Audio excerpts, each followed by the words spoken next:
Diamond Radio Channel gi PUKNING WAROL thoron tabiri basingbu James Hagur jamna taram nokjari kokno na khurumjari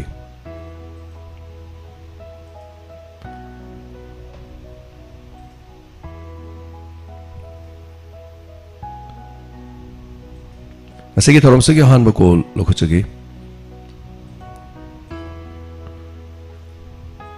hello minga ma telephone mai bisi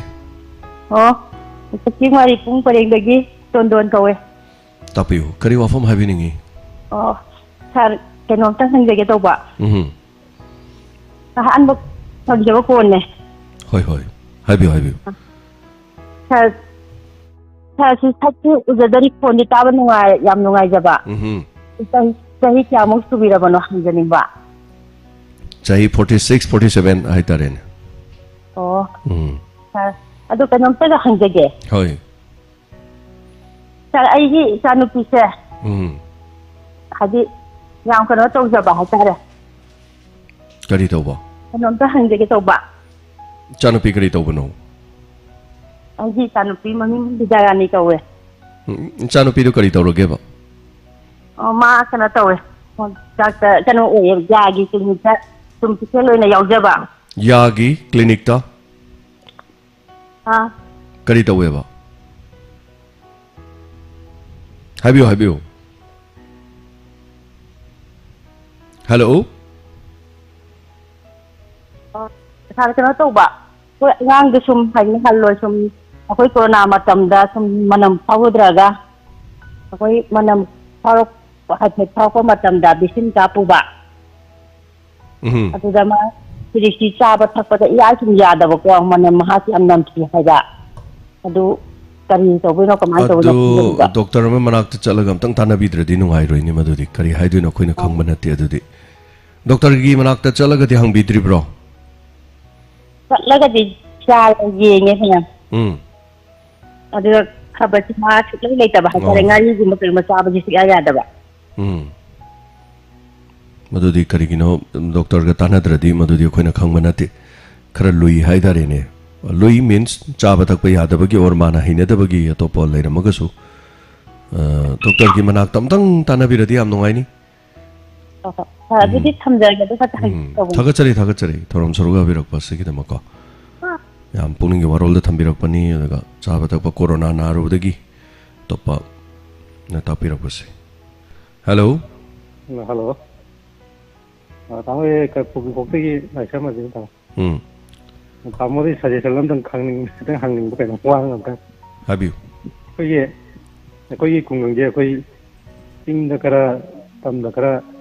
kau cina tabal lamam ni kau. Iya. Kau perempang kanggu dulu ya. Kata orang tu pai lah. Kau ni kalau kita jadi mana tahu ni. Kau cing lagi kanggu dulu kata orang tu pai dah. Ada pada gimana ni tahu na. Kang kita nak haji, wahai nak haji, perkataan ni macam mana? Cing dah lari si pata kamai pai kita ke hari rah natraga kari hai no ajit. Cing dah di pata pai be yad re Manipur dah di ujik cakna riba lo sina hai tare ne. Cing dah lari banggai di loi tak hai re ne tu matak tasu. Cing dah di pata pai be yad ong mande. Aduh hujibo pata pai hok de haraga di cing de leba sing ju tak thore sing je yam lu do male hai tare ni ada di koi pecarum jak haraga koi pata kan tong kan tau gim ne ba aduh pecado matak te yo gyan ta mang ra yam lu khre aduh dia jit mayam chen bi chong biri ba kangu du gam tang tana biro aduh ga kari lege dom de yeng bi maram di huji reserve forest area cing de leba ya de na Wajib loi tak hai nare aduga mafam se khara su tok su toro ki dori aduga ching khakta su natana ai ngarang thoi na su inspector te ai ki da yaubri do ala labuk ta yum sajan ki ba phaw da hai tare na sigum ba phaw da khudong yam charoi dori hai ba wafam sini anyway thaga chari ajit hai bi rak pasigi da ma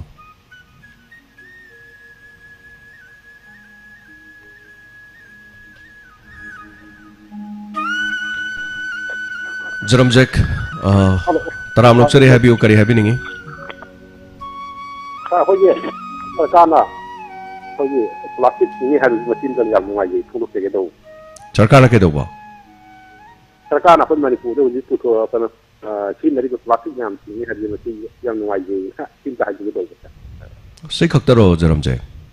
Chin nanti amat tu hajar kita. Mungkin orang pun manam ngari ju musawi adi kopi adi hai tu madu. Mai tak kau gara dira lagi tu ni tu tu jual. Doktor kata nari dah, kau di hena khangba jaram je. Kau na tu dah hajar salagum se. Kau doktor tanari ba doktor yang ure hari ba kau.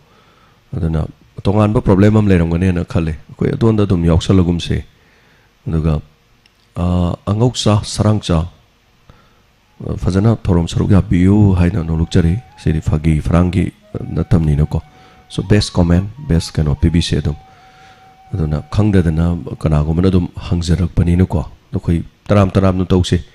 angoksa khoi gi icha inaung ni iche ni na khanbiyo hek pukmina ba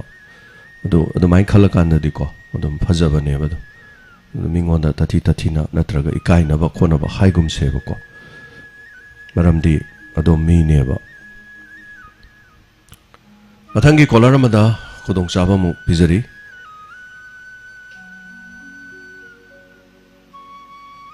lomi sing na har fangi fangdi habi matang da wathok yapna chawna bagi matang lakpado jik se minister na ngarang masa gi leba kendra da laiba mla singi khuthang da har pirani haiba har gi maman lupa chani go humpu taru ko paisa marfu da pigani haiba wapam adu yam transparency leina vote piba pidaba madu yengbe aroi yam chumna nihom chumna tawgadabani haiba wapam stock ta hojik har masing lak amaga lising kontra rom leiri aduga hojik su lising kontra gi changda ngasi noma gi so imphal dagi mapa dagi chensalak padu khoi imphal da ngasi thungaba yai haiba gi wafam chief minister na ngarang phongdok ki bo wafam amada palli so khangmina se aduga tonga masing na pirakadori se kayam pirakadori no kari tawdori no masagi tangkak so mayam dos information pibo ina ngasagi inspector te ai gi tangkak to su drubo ga itoga wari sanabada matek ama dum hapjagani ada mayam khangdaba gai so khangna ba lomi sing na haitare hello ming amadi like from ibc good afternoon sir ai wa sing dagi sunil taram lokchare habiu sir ai disabled person oma oina sari mahindra tari mo puning di warol khara thanjari sir habiu akoi sir disabled person jing association jing sir NGO singi Manipur da ko singum saubodong no sorok pa sir adu sa NGO singin tawrisina disabled person jing sina kogi asapot oraga magi association hai tare NGO singina lukmai oraga karbar gi bong sum chacharak pa sir masi kitang nungai jeda ba abdi manga thopi gi satna bi mayam lezen Manipur da disabled person association ai na khangjab da sir kun gi maya yo khan gare ba sir hojik se adu kari wak no moina tawri se kari no di khangdaba sir masi yam nungai jeda ba hai tare sir hoi madu kadai fawba chumi jano kadai fawba lali jano madu madi khangjade aduga makoina tawri beduna disabled person sing da kari kana ba phangba yauro jano hojibok da NGO sing na tawba da kari kana ba phangba ga yaubro chunil sir hoji fawda di akoi hoi government gi makhada si minister gi adu tawsi makoina move tawi adu tawi di sum haiba sa adu haire be association na Manipur gi natraga disabled person gi si tawkare haibadi sanada sa su tabiram gi hajari basa anu si yam lure haji kadbar gi mong da thatharak gi mong ama si oina usale mam di scheme danana ba digi kayani sa sumba oina tawbase ina thawai khara nungai jeda basa yes thagachari sonin hoi habirakpa aduga disabled gi leiriba mayam si masing onthokna yam khalakre haiba mi pai ba wa pham chu thambire adu kadai phawba chumino lalino haiba makti khoi makti khangjadi ko adu thagachari sonin habirakliba tambirakliba mi pai ba paw ma hai tare disabled gi mingda paisa khairam gi faraga mayam na warak kibam su yaugre ba disabled sungkang khangdana paisa khaiba koi disabled singi paisa khaila inen tor mayam phabam du yaugre aduga hello minga madulai from ibc hello yang ndagi herazun tombe tagum da haje ge to sar tapi PMG prime minister jyoti bima yojana yawi ri ba singa message something presenting ba koi gi ꯆꯍꯤꯗ ꯆꯍꯨꯝꯒ ꯀꯨꯟꯊ꯭ꯔꯥ ꯊꯤꯕ ꯁ꯭ꯀꯤꯝꯁꯦ ꯃꯁꯤꯁꯤ ꯆꯍꯤ 18ꯗꯒꯤꯅ 50ꯐꯥꯎ ꯌꯥꯎꯕ ꯌꯥꯕꯁꯤꯗ 55 ꯍꯥꯏꯔꯦꯀꯣ ꯑꯗꯨꯕꯨ ꯃꯣꯏꯅ ꯍꯥꯏꯔꯤꯁꯤ ꯆꯍꯤ 50ꯐꯥꯎꯒꯤ ꯃꯅꯨꯡꯁꯤꯗꯗꯤ ꯆꯍꯤ ꯑꯃ ꯃꯥꯒꯤ ꯕꯦꯂꯦꯟꯁꯇ ꯑꯦꯀꯥꯎꯟꯗ ꯂꯩꯇ꯭ꯔꯒꯁꯨ ꯃꯊꯪ ꯂꯩꯔꯛꯄꯗ ꯐꯨꯀꯠꯄ ꯌꯥꯏ ꯁꯤꯅꯦꯕ ꯑꯗ ꯑꯐꯇꯔ ꯆꯍꯤ 50ꯒꯤ ꯃꯇꯨꯡꯗꯗꯤ मागी बैलेंस मतम चाना लेहौद्रगदी माना चाही कुन-कुंथा यावजेरकपदु अदु मांगजेरेबा मसुगी वाफमजे आइगी थोएबा अंत ओके अदुमाय तौगेदा आइगी कोरोना गी नारिङै मतमसिदा बैंक दा पैसा से लौथोकाना थम्बा चपगी कोपगी तौदबसिदा बैंक दा आइगी अकाउंट दा पैसा लेरकांदा आइना अपडेट तौकांदा पैसा कांदेबा आइना मैनेजर दा हायरे करिगिनो मसीगी स्कीम की पैसा का अंदर से सारा है सही 50गी नंग चाना लेहौद्रबनीना मांगजेरे सही 50गी ममांगी सही पुथरगसु मथंगी नेक्स्ट फुकली सही 50गी ममांग आफ्टर 50गी मसी सही मतम चाहौदबदा अखोइना मांगजेगदो फ्रीनेबा मोय हाय मतमदुदि नो अदु हाय कइदिनो हौइतदा हाय कइदिनो मतमदुदि मोय अदु यंगसु खंगसु नत्तेबा अदुना अइना थमजनिबा वाफमदि अखोइगी मसीगी स्कीमजिबु याविबसिना सही 50गी मतुंगदि अखोइगी बैलेंसदा पैसासे लेनबा अदु तौबियु हायसु थमजनिबा अदु अनिसुबदा अखोइगी यांगलम मयालिकायगे अखोइगी इन साइंस अकादमी चंगांगैदा पुबा यावा अखोइगी केमिस्ट्री इंफोजम डिटेलना होगी क्वाकते मयाई कुथरीदा मा ट्यूशन तौय अयुक्ता मरेदा अगी जानबी मा तुये की केमिस्ट्री की यावसिदा मा ट्यूशन फी लौगदरा हंग कया मा हंगबसिदा अखोइ यांगलमदगी लापदि पैसा अम लौजेरोय हायर मा होगी पैसा लौगे मागी केमिस्ट्री की कोर्स लोइबो तंबसिदा अइना थमजनी वाफमना मागी पोक्चन चावबा अदुगुंबा सिंगु माबु हागतनिंबा हाइतारे थागतचरी चनो मयाम अदु सर हाजिंबदी मयाम लेरि अदु मथमदिदा मु हाइजरकपा अदु तारे अदु मतम लेरगदि सिगिदा हाइजरकपा पामजे अदु अनिसिना अदु लसिगिदि थागतचरी चनो होय याम नुवाइजै अदो मिनिट अहम मतम पिजरे थागतचरी याम नुवाइजै मपुंग मै बफम मयाम द इन्फॉर्मेशन अमसो पिबिरे अदुगा अनि सुबदा दोंगी चा यांगलमदगी तंबदा पैसा लौदे हाबदो याम नुवाइजै लेतलायरा अदुगा इमुंग मनुंगी महि तमिबसिंगदा अदु मखुदोंग चाबम पिबि एना ताबि याम नुवाइजै खाइदेम प्रेमा ngasina hanba live yaujabani haiba thagachari खाइदेम प्रेमा याउबिउ सिदा लेरिबा लाइव चैट तो लेरिबा मयाम family ngaktan en khanbiu join toksin biu याउबिउ tinasi loinasi khangnasi loinana anau changbirakpa khuding sungaire family mayam khoi loina khoi hujimi masing khangdana diamond gi family masing hengalai अखोई अमतो अइना पुनछनर कांदा Hiram खुदिमक्ता Awana ताबसिंगदा अदु इसा इसा गी हयेंग अवाबा तारासुको सो अखोई मयाम पुन्ना चंगसिन मिनसे अदुगिने अखोइना डायमंड रेडियो अयाम होनजरी से अतै मौनते अखोई पुनछिनबने पुनछिनबा याम वाले अगी नेना लेरगा इमुंगदा फम्मगा फोन अम पारा कांदा पृथ्वी जे चलाई लेरेबा लोइमा मीन हेक तौबा थबकता खरे कंथत खरे हेंगांग खरे हेक चै अदुगा इमुंगदना मसागी दायित्व थे याउदबा रेस्पोंसिबल अमता लेतबा नोमगी लुपामबो हेक तांदबा फमगा लेबा खंगै साबै जाते पृथ्वी द थोइ थौदोकसे लोइ हे खंगा लेबा अखोइ पोकलेबा मपोकसे यामना अर्थ याम लेबा दुगा करिगे दमक त पोकलेइ नो अखोइ अमना मगी दमक त हिंगनबगी दमक लाकपने आई साइ थंदगी मालेम द हिंगनबगी लाकपन नते को याम कन लौजे याम कन गांगजै दनको सो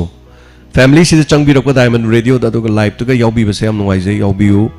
मयामगी रेस्पॉन्स हाइतरे थबक सुबिउ अदुगा इसागी अफबा थबक तोबिउ नो महेक संकान ngahak changbirakanदा कोई पुनसिना से अदुगा अखोई खंगबु खंगनरदि तिनबु तिनरदि अखोई इकाई खुमना दोइनेबा मगा खंगनदमनिना थोक चंगागा सिदैदे हे नातै चादबो कमेंट हेक पिबा दगी लेइदनको कारण तुरन मीन हेक ngange पाखुम सेरान तुरन हे खुमबा सिगुम्बसिदि हयेंसु मखोइजु करि हाइतारे अखोई खक्तै वानतिको मोय इमुंगदसु अदुम रेस्पॉन्स लौबो ngमोइना खले अइ मोतदि अदुना अखोई मी मनि सक्थिगेरा फजगेरा मोगेरा खुंगंगदा पोकेरा शहरदा पोकेरा अमदा पोक्सनो मी म ओइबगी दायित्व रेस्पॉन्स तुदे अखोई लौगदमने aduga yaragadi mi na mi bu khare hena nungsiba masai yam tangai fade koi ja maga maga nungsina ba yam wale sak takhan na dogi sak keng na dogi da tawle hoji gi sak kang na dri si sak takhan na dri si kana kana no tinaba mari mata maru mapang khak tang hai re atai di sak khang da ba ja se loi gek na dong ne na lei bagi mong da lei aduna ni mathangi phone phang da ba sing na phone to bira u phone kudong chaba bijari tanja se har phang da bagi mayok ta khongjang changsin bagi matang da CPI Manipur State Council Manipur lomi lup ka loina na har phang da bagi damuk to wakat mi pham rang BT road ta leba party sig office ta phang thokre amarom da agnipat scheme gi mayok ta yaning da bagi protest tokre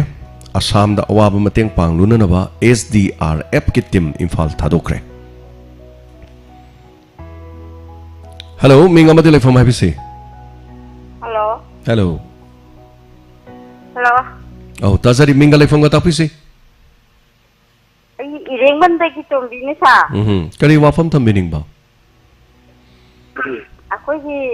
irum turen sida thari ba kai sabi nyam se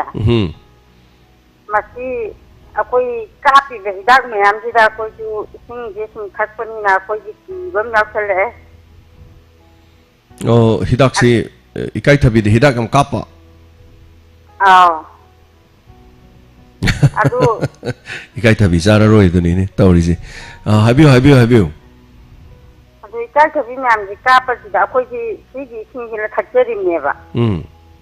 aduna akoi gi saji karakado ba mandre adu jina yargati haroi nang ta ikoi na de kari haru ni ko adu liam luri di lamda madu da leibu lekai pali khun pali lekai mai ham thoga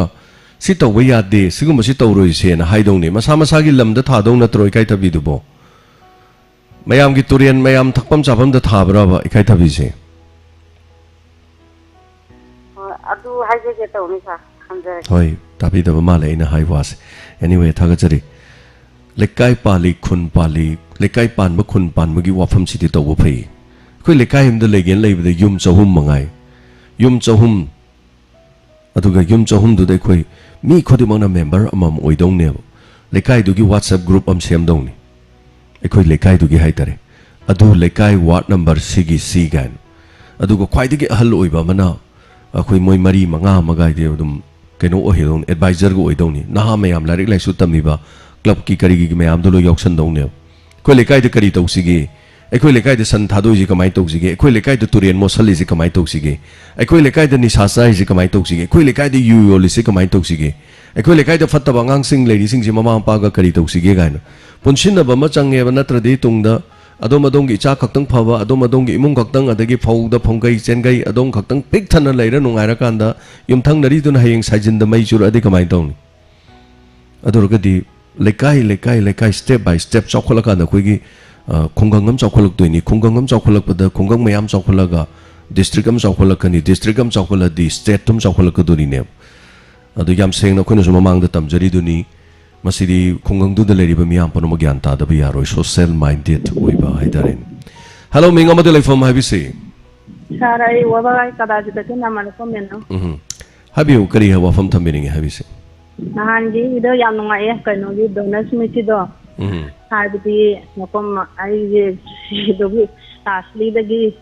हिंगा अबने बको अदुना थौरम दे यावदा अदुके मते वाखलोन यामना नुंगाई रप हाइदरे नियम तिलक अदुदा दो इसाई बुदी सतन हले हाइबदी सावम बचिना सदे मतम दो अरा लमदु लमदन लापना मरम दिना सारोजा तीसी आई चरे कोलगे हाइबदी मतम फंगिदे अदु नखोई tienge pakatana dum chale yam nunga srawi chatkibaga ek thokibaga kokthokpajani mi ani khakta ngairamne adum kokthokpani adu leibiramdre adu bo hoi matam su thengakpaga lapaga haitare ne ko hoi yam nungai jai adu habiu atai kari kari happening ba habiu jan pi sitrabi na chakdo yam ni ga tingana adu tengam yan ngai si adu aina haijani bana aiji waklon di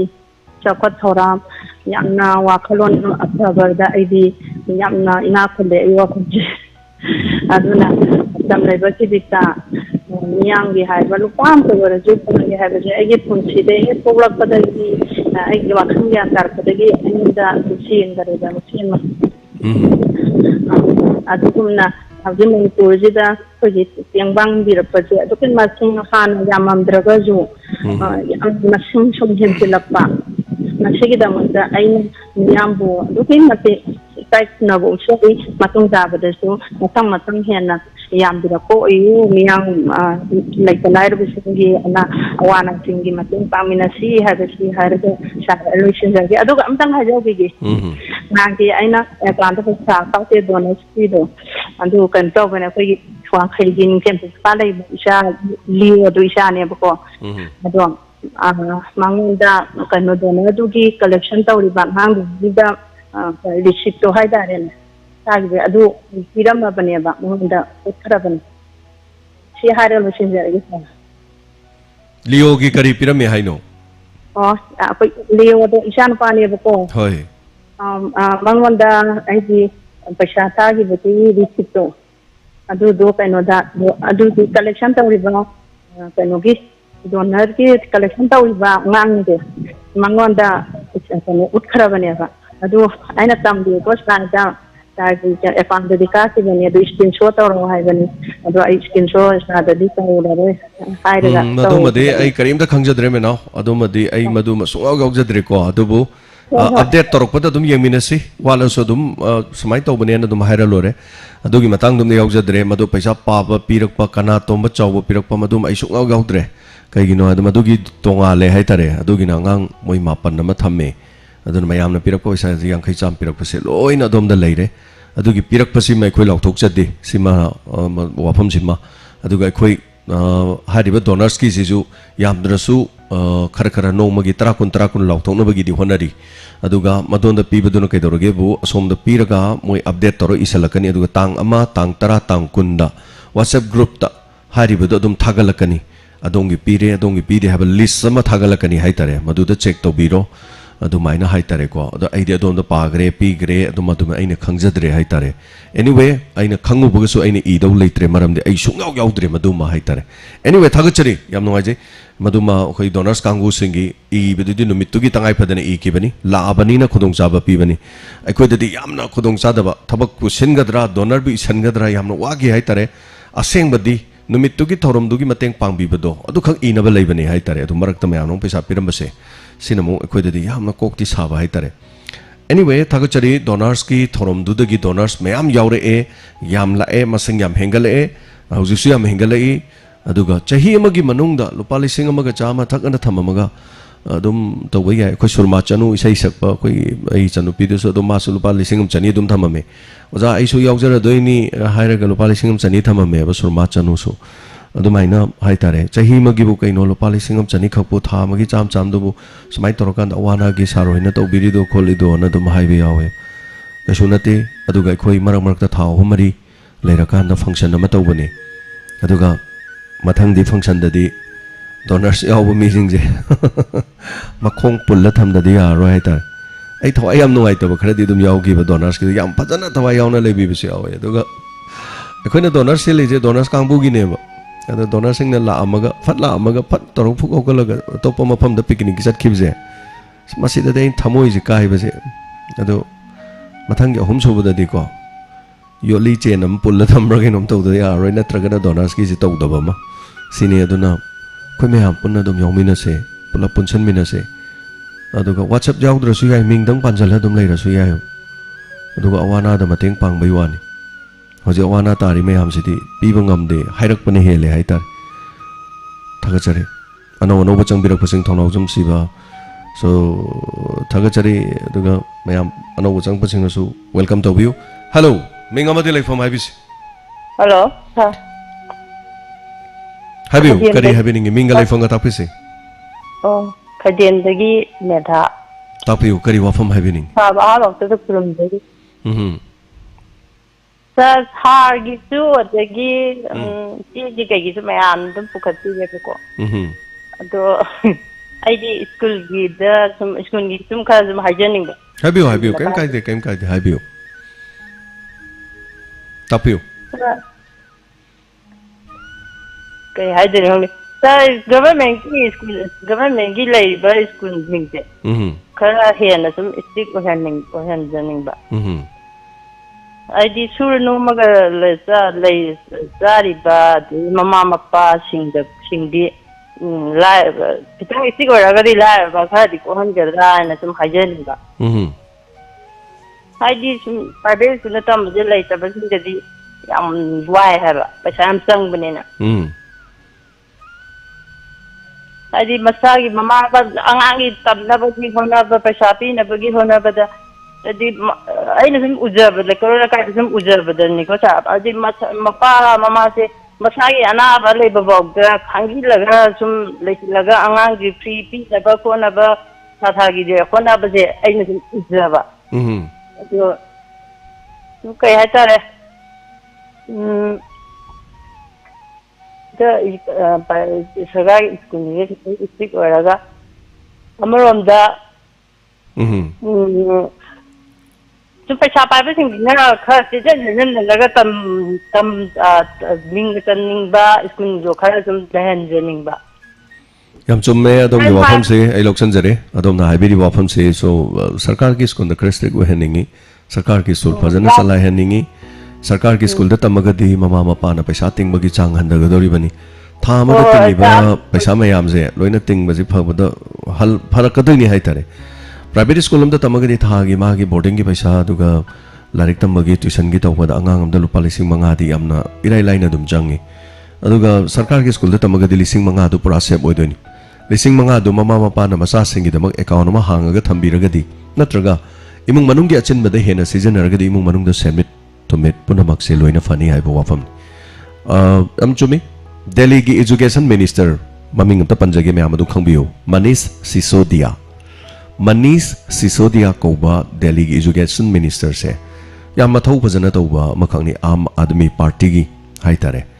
Manish Sisodia se china Delhi da direct tambagi government gi school gi aduga private school gi ani gi difference se masi mana thabak oina utkhre ba Delhi da di hoi Delhi capital ni adu Delhi da yamna matik chana sarkar gi school sing hingkalan kare swimming pool pawbo happy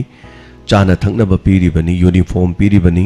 madugi mathakta loinamak infrastructure sing se school se private school dongna ne fit langaga Delhi gi mafam Delhi budi hoi apik pa kaino man state amne aduga capital of India so oire wari ni ko adu Delhi da private school punamak tagi education minister Manish Sisodia gi plan da government ki school sing se loinamak mai pak na sangsilak liba so why not in Manipur karigi ngamdrino Manipur da leriba lek leriba mayam asoiba leri mayam do adudi akhang hai mayam larik leksu haiba adigi bureaucrat officer sing education gi thak ta leiraba kaya IPS IAS leri mayam si torkanda why Manipur karigi ngamdrino karigi sorino adudi larik leksu hairaba aduga sarkar gi angama thauga loina na table lam da famakanda mase thabak oina pangthok pa karigi ngamdrino ji khana ningai oi yam chume adom na haibiribudo support tok jarakanda haitare afaba generation ama haisidi satradi dum thok tau leiramne yam luri di handaki su 12 to pass to bodo fast ta bodo mama mapa ani mak sarkar ki school da loina oi macha di sarkar school tam de dana sine ba khoi silai adu natrasu sarkar ki school da thabak to bo ja do mai macha du di private school tam mi ga haina ba se yam hainei ba yam sigumba si hana semtok te yaroi hai tare puno maxing as maram di sarkar ki school do oja ori ba masam angna ma ki school do mai macha like tam du thajade so masi me ham si di khana nei na bagi loi ba nai roi na khale aduna schooling fatri ba makhai lamdam du da afa ba satra di sung thok tholoi asi yam te yang bio angang sing puno mak ekoi gi satra sing larik hai bagi chang nupa ga nupi gi yang ba do su nupi ni henjale nupi na su khumang chak sun be henjale hanta ki topper sing de yang bio nupi na masing yam be henjale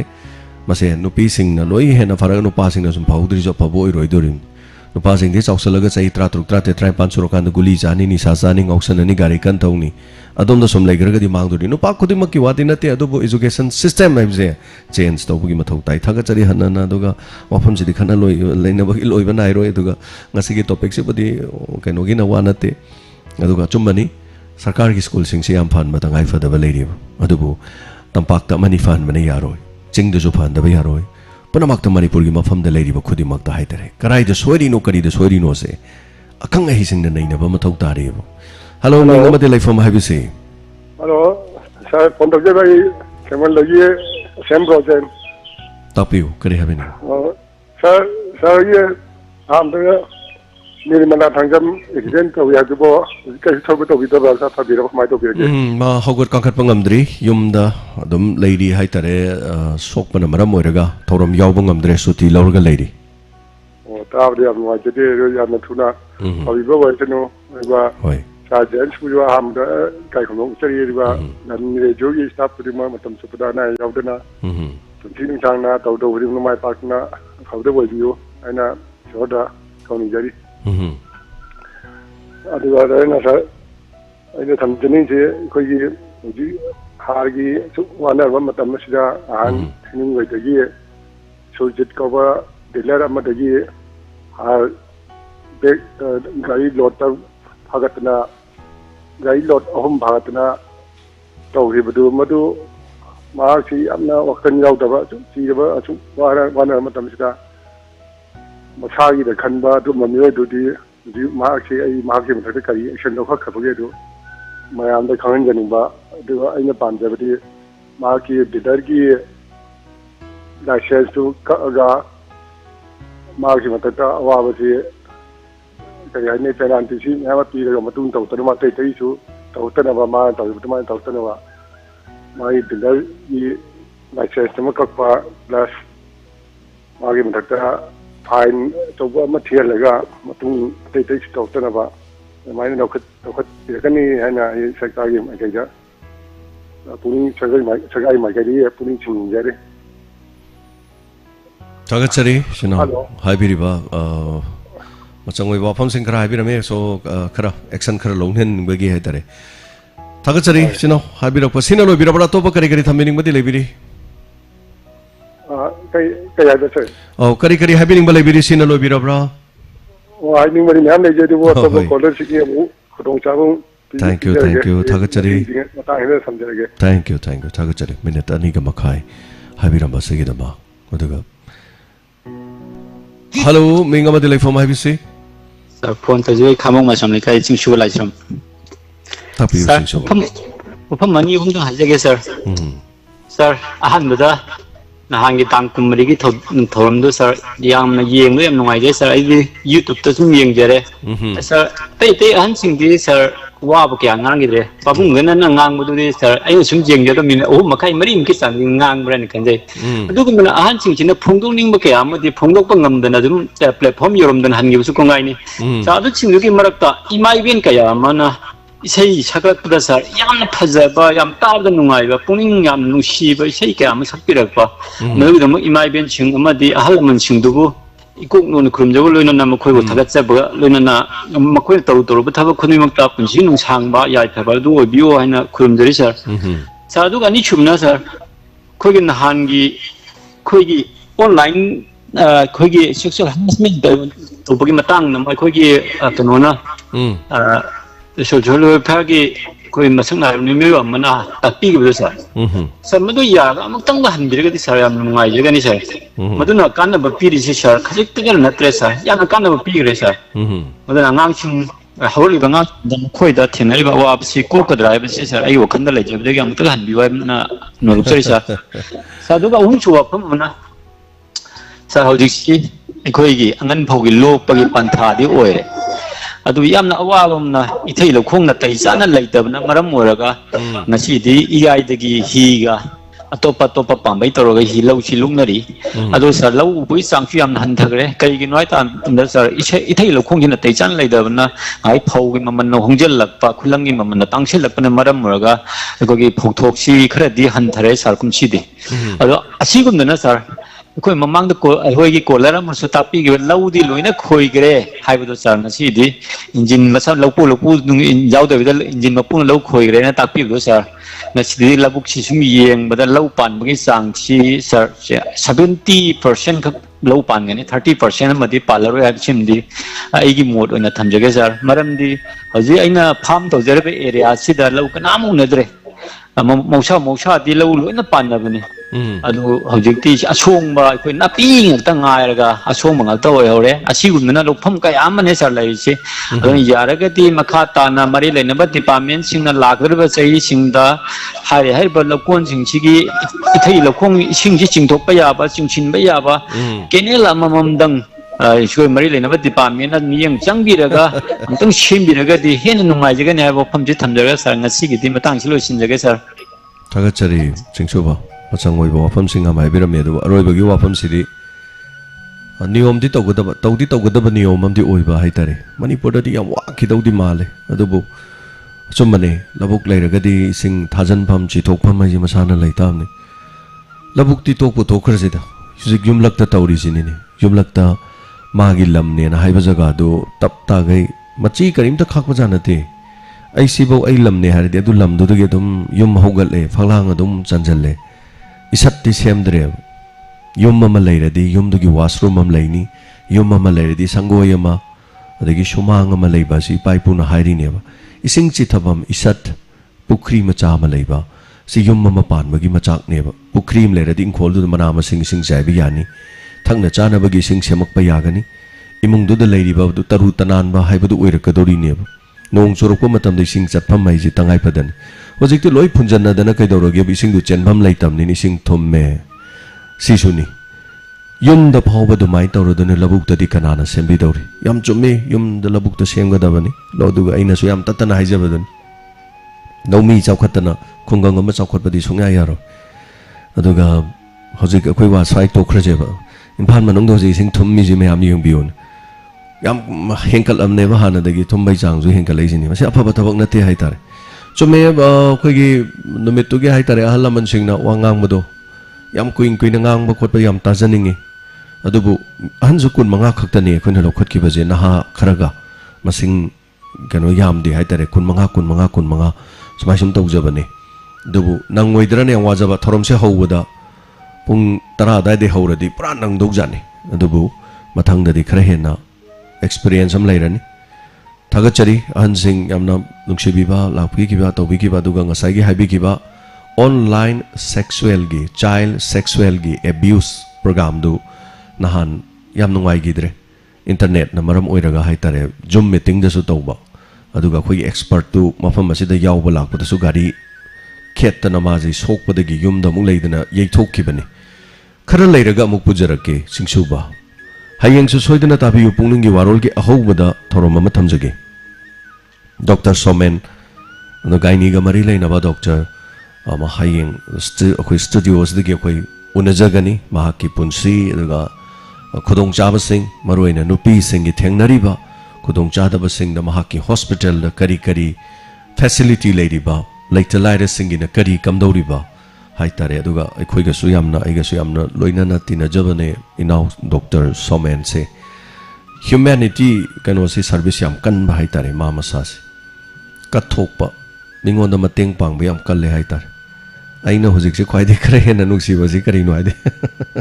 निंगोंदा कथोक कनबा कांगुजे याम नुंगसि हाइतारे कईनो हाइकांदा मिगी अवाबदा मतेंग पांगबसिंगसे अदुनाने आइना मिपुंग खुदिमक्ता फी सारगसु फी साबिदु लुपा चामा इना लौथोगा पैसादो मतेंग पांगहले अदुगा खितंग disable ओइरबा मिदुसु पैसा पांगबा यावे हाइतारे अहन इमा हानुबी हाइतारे को अदु इमा गुमा हानुबीदो पैसा लौथोइनेबा इना मतेंग पांगहलेबा लोइना मा हाइतारे हराउजरिनि नहान इमाजिंगदुना तौरिदो माइक्रोफोन पाइबा हैबोय हैतबोय तौरिदो मयामना दि यंगनिंगम याय यनिंगदबा याय दो होजिंग मतमदबु लंबीदा चतपा हानुबी अमदा इमा नंबु कराइ चतलिनो न मयामजिनो कौबिब्रने कौबिदमनिदा युमदा लैबदसु अहनदु मनम नमथि न मयाम थिन थिन तौबिबने खुदियाम नुक्सिजै अबोक हाइबा लैते इमा हाइबजु लैजद्रे अदुना लोइना नुक्सिजै अदुनाने आइना अहल लमन मयामदो पुल्लगा मखोइ मयामदो युमदगी लैता फी अमगा सेचदना दे मसम मना तौदना स्टेजगा काखलगा इनि सैगा सहन्दना तौजरिदो तौगेनि अदम लेप लैतना हाइतारे हेलो मिंग अमदि लैफम हाइबिसे हेलो हेलो फोन तौजरै जै संगबोसे संतिलता तापियो हाइबियो करि हाइबिनिंग वफम त खतरगे सारै ममांगदसु कोलारमनबुदि हाइबिरे गवर्नमेंट स्कूल मतांगिदो ꯑꯁꯦꯡꯕꯅꯦ ꯑꯗꯣ ꯍꯥꯏꯔꯤꯗꯣ ꯑꯩꯈꯣꯏ ꯑꯉꯥꯡꯁꯨ ꯒꯣꯔꯃꯦꯟ ꯁ꯭ꯀꯨꯜꯗ ꯇꯝꯖꯩꯌꯦꯕ ꯑꯗꯣ ꯑꯣꯖꯥꯁꯤꯡꯅ ꯄꯦꯔꯦꯟꯁꯁꯤꯡ ꯂꯣꯏꯅ ꯀꯃꯤꯇꯤ ꯁꯦꯝꯕꯒꯤꯅꯦꯅ ꯀꯧꯈꯠꯂꯦ ꯑꯗꯣ ꯄꯦꯔꯦꯟꯁ 3ꯗꯩ ꯍꯦꯟꯅ ꯂꯥꯛꯇꯦ ꯑꯗꯣ ꯑꯣꯖꯥꯁꯤꯡꯅ ꯍꯥꯏꯌꯦ ꯄ꯭ꯔꯥꯏꯚꯦꯠ ꯁ꯭ꯀꯨꯜꯒꯤ ꯑꯣꯏꯔꯗꯤ ꯂꯣꯏ ꯂꯥꯛꯀꯅꯤ ꯑꯩꯈꯣꯏ ꯒꯣꯔꯃꯦꯟꯒꯤ ꯑꯣꯏꯕꯒꯤ ꯑꯃꯐꯥꯎ ꯂꯥꯛꯇꯦ ꯈꯣꯠꯇꯦꯅ ꯍꯥꯏꯌꯦ ꯑꯗꯣ ꯑꯍꯟꯁꯤꯡꯅ ꯁꯣꯏꯔꯤꯔꯥ ꯑꯣꯖꯥꯁꯤꯡꯅ ꯁꯣꯏꯔꯤꯔꯥ ꯑꯗꯣ ngài ꯀꯣꯂꯔ ꯑꯃꯅꯁꯨ ꯍꯥꯏꯔꯤꯗꯣ ꯑꯁꯦꯡꯕꯅꯦ ꯑꯩꯈꯣꯏ ꯃꯃꯥ ꯃꯄꯥ ꯑꯣꯏꯕꯁꯤꯡꯅꯁꯨ ꯁꯔꯀꯥꯔꯒꯤ ꯁ꯭ꯀꯨꯜꯁꯤꯗ ꯂꯣꯏꯅ ꯇꯝꯍꯟꯕꯤꯔꯗꯤ ꯁ꯭ꯀꯨꯜꯁꯤꯡꯁꯦ ꯂꯣꯏꯅ ꯆꯥꯎꯈꯠꯂꯛꯑꯒ ꯐꯒꯅꯦꯅ ꯈꯜꯂꯦ ꯊꯥꯒꯠꯆꯔꯤ ꯍꯥꯏꯕꯤꯔꯤꯕ ꯋꯥꯐꯝꯁꯦ ꯑꯆꯨꯝꯕꯅꯤ ꯑꯗꯨꯒ ꯃꯃꯥ ꯃꯄꯥꯁꯤꯡꯅ ꯃꯆꯥꯁꯤꯡꯗꯣ ꯑꯦꯛꯁꯄ꯭ꯔꯤꯃꯦꯟ ꯇꯧꯅꯕ ꯈꯨꯠꯂꯥꯏ ꯑꯃ ꯑꯣꯏꯍꯟꯅꯤꯡꯗꯕꯩꯅꯤ ꯌꯥꯝ ꯁꯦꯡꯕꯗꯤ ꯁꯔꯀꯥꯔꯒꯤ ꯁ꯭ꯀꯨꯜꯅ ꯁꯣꯟꯊꯔꯛꯏꯕ ꯃꯔꯝꯁꯤ ꯈ꯭ꯋꯥꯏꯗꯒꯤ ꯆꯥꯎꯕꯗꯤ ꯁꯔꯀꯥꯔꯅ ꯁꯣꯏꯕ ꯈꯛꯇ ꯅꯠꯇꯦ ꯍꯥꯏꯇꯥꯔꯦ ꯑꯩꯈꯣꯏ ꯄ꯭ꯔꯖꯥꯒꯤꯁꯨ ꯑꯁꯣꯏꯕ ꯌꯥꯝ ꯂꯩ ꯑꯩꯒꯤ ꯏꯆꯥꯗꯨ ꯃꯇꯤꯛ ꯆꯥꯕ ꯃꯤ ꯑꯃ ꯑꯣꯏꯍꯟꯅꯤꯡꯉꯤ ꯑꯐꯕ ꯁ꯭ꯀꯨꯜꯗ ꯂꯥꯏꯔꯤꯛ ꯇꯝꯃꯗꯤ ꯑꯐꯕ ꯃꯤ ꯑꯣꯏꯅꯦꯅ ꯃꯃꯥ ꯃꯄꯥꯅ ꯊꯥꯖꯩ ꯑꯗꯨꯅ ꯃꯔꯝ ꯑꯣꯏꯔꯀꯥꯟꯗ ꯂꯩꯕ ꯈꯪꯗꯦ ꯂꯩꯇꯕ ꯈꯪꯗꯦ ꯃꯤꯉꯣꯟꯗꯒꯤ ꯄꯨꯕ ꯈꯪꯗꯦ ꯂꯪꯕ ꯈꯪꯗꯦ ꯚꯦꯟ ꯇꯣꯡꯉꯒ ꯒꯥꯔꯤ ꯇꯣꯡꯉꯒ ꯐꯖꯕ ꯁ꯭ꯀꯨꯜꯗ ꯂꯥꯏꯔꯤꯛ ꯇꯝꯕ ꯑꯗꯨꯝ ꯆꯠꯍꯟꯅꯤꯡꯉꯤ ꯍꯣꯏ ꯃꯃꯥꯡꯉꯩꯗꯗꯤ ꯍꯥꯏꯅꯔꯝꯃꯤ ꯑꯍꯥꯟꯕ ꯄ꯭ꯔꯥꯏꯚꯦꯠ ꯁ꯭ꯀꯨꯜ ꯑꯃꯅꯤ ꯊꯣꯛꯂꯛꯄꯗ ꯄ꯭ꯔꯥꯏꯚꯦꯠ ꯁ꯭ꯀꯨꯜꯗ ꯇꯝꯃꯗꯤ ꯍꯤꯟꯗꯤ ꯉꯥꯡꯉꯤ ꯏꯪꯂꯤꯁ ꯉꯥꯡꯉꯤ ꯃꯁꯥ ꯅꯥꯜꯂꯤ ꯑꯗꯨꯒ ꯃꯗꯨꯗꯒꯤ ꯍꯧꯈ꯭ꯔꯒ 12 ꯄꯥꯁ ꯇꯧꯔꯀꯥꯟꯗ NDF IPS UPSC ꯑꯦꯛꯖꯥꯝ ꯃꯊꯪ ꯃꯊꯪ ꯊꯥꯔꯛꯄꯗ ꯍꯌꯦꯡꯋꯥꯏ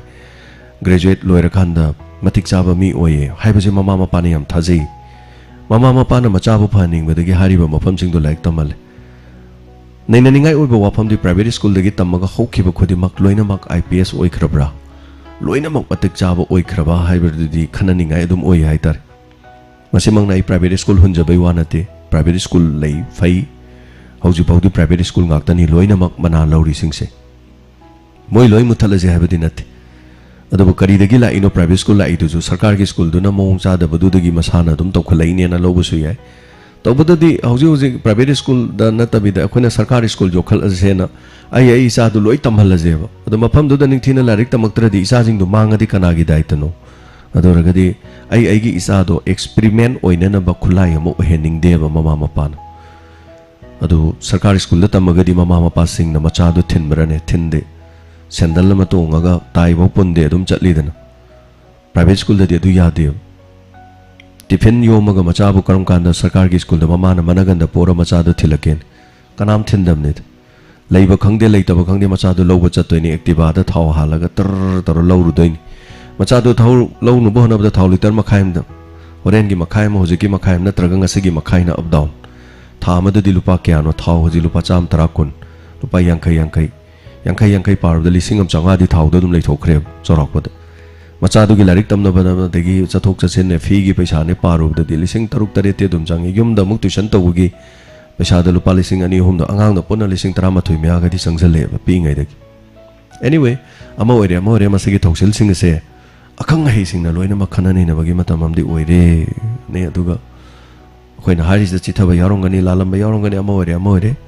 सरकार ngaktana soibsu nate अखोइना सु थवाइ यौक्सन बमदि चांगे हाइतारे yes afaba mafam da changning batabani afaba mafam do di po joli ba mafam do tarang ba taru tanan mafam da po leiba changi hena fan be ya aduga so thank you so much hello minga mate life from have you say sir sir kari lam da gi oi birabano kari ming kau bi bage chino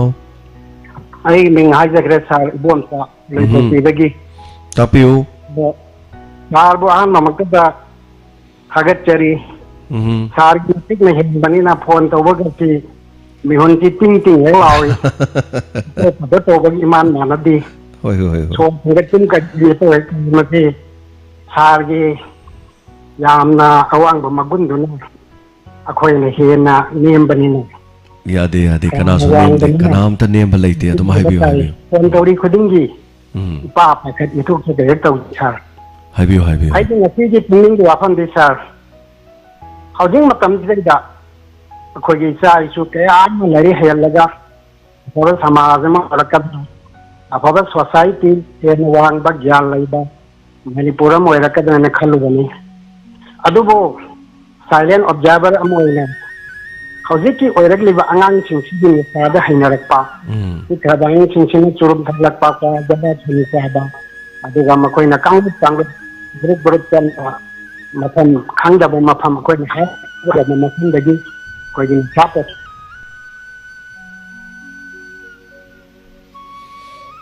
ꯐꯖꯕ ꯋꯥꯐꯝꯁꯤꯡ ꯍꯥꯏꯕꯤꯔꯝꯃꯤ ꯑꯣꯖꯥꯗꯣ ꯐꯣꯟꯗꯤ ꯃꯥꯏꯅ ꯊꯦꯡꯈ꯭ꯔꯕ꯭ꯔꯥ ꯈꯨꯠꯅ ꯊꯦꯡꯈ꯭ꯔꯕ꯭ꯔꯥ ꯈꯪꯗꯦ ꯑꯣꯖꯥ ꯐꯣꯟꯗꯤ ꯇꯠꯈ꯭ꯔꯦ ꯌꯥꯝ ꯅꯨꯡꯉꯥꯏꯖꯩ ꯃꯔꯨꯑꯣꯏꯕ ꯋꯥꯐꯝꯁꯤꯡ ꯍꯥꯏꯕꯤꯔꯝꯕ ꯑꯗꯨꯒ ꯑꯉꯥꯡꯁꯤꯡꯅ ꯍꯩꯒꯠꯂꯒ ꯂꯥꯏꯔꯤꯛ ꯂꯥꯏꯁꯨ ꯍꯩꯒꯠꯂꯒ ꯃꯇꯤꯛ ꯆꯥꯕ ꯑꯣꯏꯒꯗ꯭ꯔꯥ ꯍꯥꯏꯕꯒꯤ ꯋꯥꯐꯝ ꯊꯝꯕꯤꯔꯝꯕ ꯍꯜꯂꯣ ꯇꯥꯕꯤꯕ꯭ꯔꯥ ꯁꯥ ꯇꯥꯖꯔꯦ ꯍꯥꯏꯕꯤꯌꯨ ꯁꯥꯏ ꯄꯣꯃꯤꯀꯣꯛꯀꯤ ꯋꯥꯡꯖꯝ ꯔꯥꯖꯦꯁ ꯇꯥꯛꯄꯤꯌꯨ ꯀꯔꯤ ꯍꯥꯏꯕꯤꯅꯤ ꯁꯥꯏ ꯄꯨꯛꯅꯤꯡꯒꯤ ꯋꯥꯔꯣꯜ ꯑꯝꯇ ꯁꯨꯝ ꯍꯥꯏꯅꯤꯡꯕ ꯁꯥ ꯍꯥꯏꯕꯤꯌꯨ ꯍꯥꯏꯕꯤꯌꯨ ꯁꯥ ꯑꯩꯈꯣꯏꯒꯤ ꯍꯧꯖꯤꯛꯁꯦ ꯑꯉꯥꯡꯈꯩ ꯁꯝꯃꯔ ꯚꯦꯀꯦꯁꯟ ꯊꯥꯅꯕ ꯃꯇꯝ ꯍꯥꯏꯕꯗꯤ ꯑꯩꯈꯣꯏꯒꯤ ꯁꯦꯟꯗ꯭ꯔꯥꯒꯤ ꯂꯝꯕꯤꯁꯤ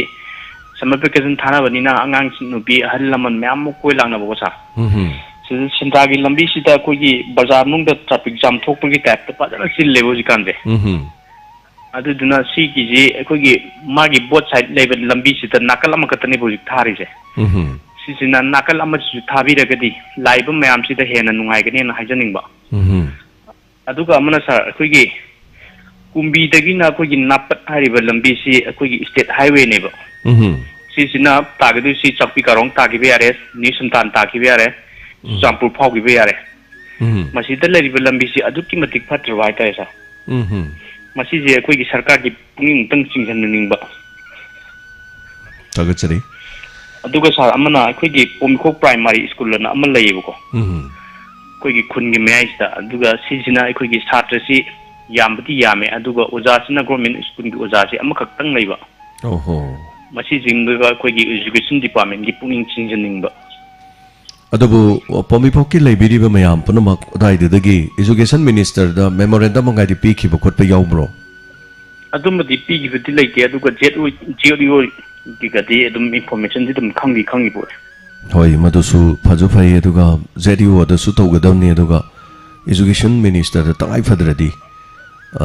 ꯑꯗꯨꯃꯥꯏꯅꯁꯨ ꯍꯦꯛ ꯇꯧꯕꯤꯕ ꯑꯗꯨꯒ ꯃꯌꯥꯝ ꯇꯧꯔꯀꯥꯟꯗ